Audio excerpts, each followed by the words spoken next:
we're going to be talking today about our winning entry in the social media category, which was actually, it was a campaign that this year we at Search Influence decided to run for ourselves on behalf of a local breast cancer-related charity. But historically, we've worked with a number of plastic surgeons, and so we have a lot of folks who are interested in doing cause-based marketing around National Breast Cancer Month. Next slide, please. The Search Influence, we've been around for a while. There's around 70 of us. We do nothing but online marketing. So we don't build websites. We don't buy billboards. We don't do radio and television. We just work online in whatever form that is, all the way from all the way from a tweet to a video series on YouTube. Next slide, please. We've grown pretty fast. We actually just moved into a new place this week, which we're hoping will carry us through around 150, 160 people. Next slide. That's me. Nice, right? Yeah, that's what my wife thinks. I've been doing this a really long time. I did, in fact, put my first website online in '94. I've been telling this story lately of how recently I went into our production department, and because I helped somebody out figuring out how to copy and paste something in WordPress, this is officially my 21st year of HTML. So, Search Influence, in the next slide, is, we currently do directly for, and, different than what Rio does, we tend to work directly with individual SMBs on behalf of our publisher partners. So, primarily through white label partner relationships, we do local SEO, we do national comprehensive SEO packages, social media management, maintain social presence, and more are moving into content marketing as well. Next slide. If you haven't seen this, I highly recommend you go find it. It's an infographic from a friend of mine, Matt Seltola, who does a lot of online promotion by way of viral content, and this is explaining of the social networks with the use of cats, because as I'm sure you're all aware, social networks and cats go together like chocolate and peanut butter. And just really quickly, I want to point out Yelp is represented by Grumpy Cat. Anybody who has helped a business with Yelp reviews will find that to be really, really appropriate. Next slide, please.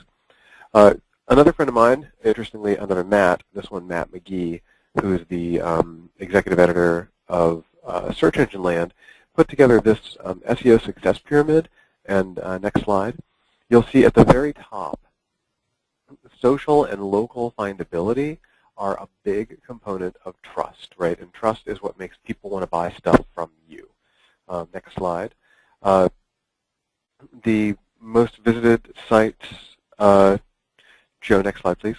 The most visited sites on the internet, according to ComScore in March of 2013, were Google sites, Yahoo sites, Microsoft sites, overemphasizing sites for a reason, Facebook, note, no sites, and Amazon sites. And then next slide, please. And this is kind of an interesting bit of data. The top searches on Google, in other words, what people typed into the Google search bar in that same period of time, March of 2013, the very most searched for word on Google was Facebook. And apparently my wife is not the only one who uses Yahoo Mail, because it was the fourth most searched for. And then fifth, Facebook login, right? They're not searching for world peace. They're searching for their Facebook login. Next slide, please. So the Kelsey Group suggests that by 2018, print revenues will have dropped to $1.8 billion, 39% of total directory revenue. By comparison, print revenues were 68% in 2013, which is why we're seeing more and more of this. Next slide, please. And nobody wants to see that, right? Next slide. So, as we know, social advertising is getting more and more dollars, and it works across a bunch of different areas. Today we're going to be talking about social advertising for cause marketing, for building engagement in your local community. But social advertising, because of our ability to marry up sort of traditional demographics with some much more fuzzy kind of likes and interests, is a really great way to reach audiences that we would have previously reached in print. Next slide, please. Charts going up and to the right, inherently good. No, this is actually the Kelsey Group's estimates for growth of social advertising. Next slide, please. And Facebook now has 1.28 billion total monthly active users across mobile and desktop, growing 34% each year. Now, just to put that in context, Facebook on a global scale, if it were a country, would be number 2, right? So Facebook has now passed India, and China is running scared. Next slide. So the great thing, and this is where it becomes really interesting in social advertising, is the ability to target. Next slide. This was a campaign we were running to a page about nothing. It was a test. We were sort of baking off our social advertising skills against somebody who was doing it in a purely programmatic way, with the intent of driving likes to a page that was filled with pictures of fat kitties and seagulls in the sky making a smiley face kind of a thing. So this one is targeted at, yes, you got it, cat ladies. I think the ad is self-explanatory. Next slide. I like to think of this as the most impactful Facebook ad ever. It was a little girl praying in front of a flag, and we were targeting Tim McGraw, Terry Blackstock, Chicken Soup for the Soul, Fox News. Next slide. And this one, and so the reason I'm showing you these is because these are real targeting groups on Facebook, right? You can really target people who have identified themselves with the likes and interests of enjoying my children, hanging out with my children, love my children, my beautiful grandchildren. These are real likes and interests as defined on Facebook that you can then target. Next slide, please. So the likes for lives. Oh, I'm sorry. This was the actual results. In the span of a week, we served 83,000 impressions for a total cost of around $115, with a cost per fan acquired of 17 cents. So in a week, we added 670 fans. Like I said, it was a competition. The client said, stop. We were supposed to be running for 30 or 60 days. I don't recall which. But after a week, they said, stop. You won. Because 17 cents per fan is pretty stinking awesome. Okay, next slide. So likes for lives. And this is this thing we've been doing for a few years. Next slide. Where we, take a plastic surgeon and we target the folks in their area who seem like they're potential candidates for what they do, and we target them based on an affinity that is going to be near and dear to most of their target population. So the in this case, this is actually a progression of sort of layering on top of this slide. I'm sorry I to do this to you, Joe. It's one of those things. Next one. Next one. Next one. And this is what it looks like, right? So every October, what we do is we say for every new like that we get, we are going to put $1 in the kitty for breast cancer research. Next slide. And what usually happens is something like this, right, where we see an incredible growth in fans.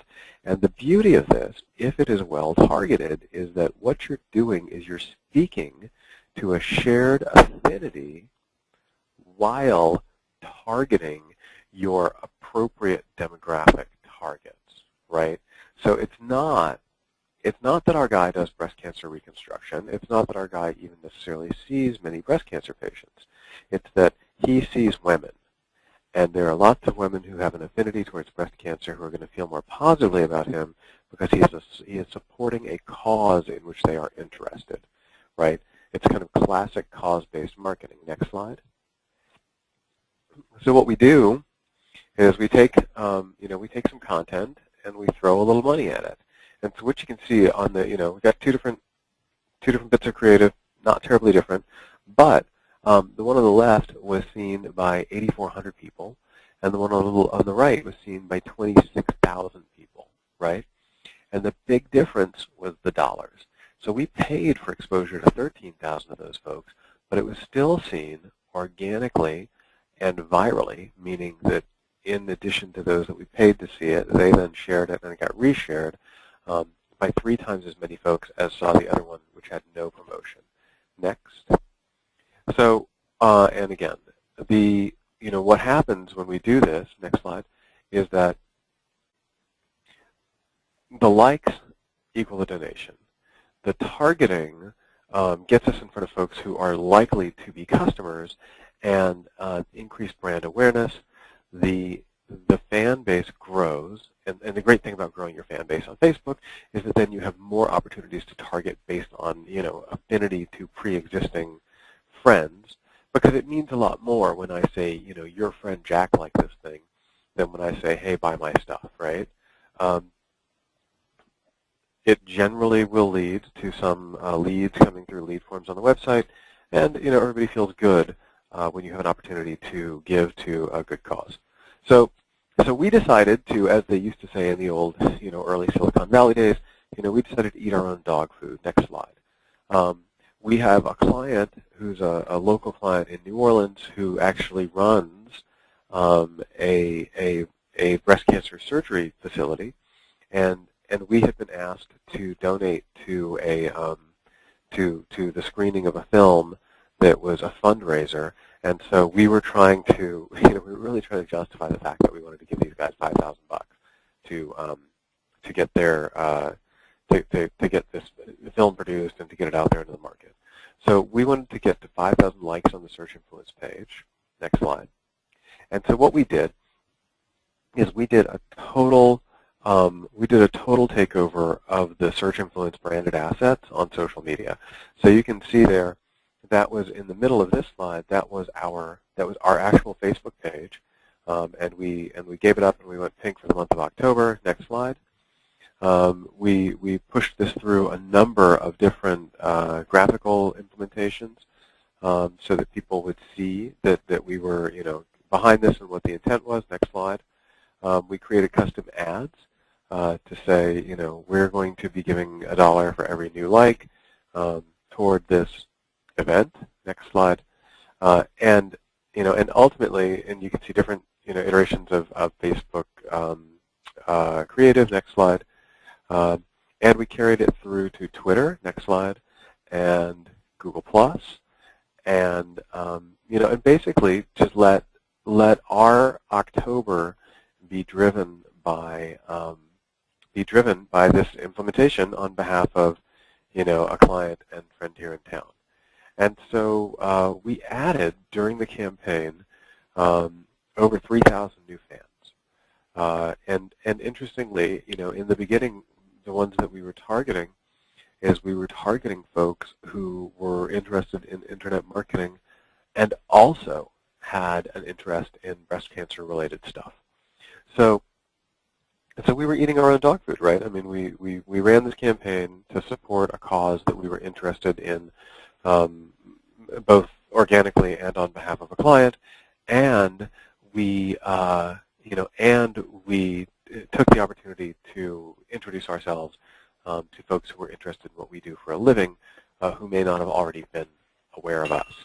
So net result from having spent, I think, less than $1,000 plus whatever our costs were around creative, added 3,000 fans for Search Influence, and every time we've run something like this, whether it was Likes for Lives or we've also done similar things around Toys for Tots, every time we've done this, we've added fans and at a relatively low cost, because it's so much easier when you have this natural affinity to get folks engaged. Next slide, Joe. And this is what happened. Padal, right? So as soon as we started throwing dollars at this, you can see new fans based on dollars spent was huge. How do your clients typically measure results through Facebook? So, because we are social is only part of what we do. So there are some of the fuzzy metrics, right? Fan growth, engagement, that kind of thing. But more often than not, we are focused on calls to action to take them actually into the buying funnel, either by dropping them onto their website, and you can still see Facebook as a referral source pretty easily in analytics, or in some cases, we actually put a lead conversion form right there on Facebook in a tab, which are no longer as prominent as they used to be, but you can still take somebody there from a post. And our sort of anecdotal research indicates that folks are more prone to convert while still on Facebook. Our presumption is that they're comfortable. They're in a safe place, and therefore they're not as afraid to fill out your scary form.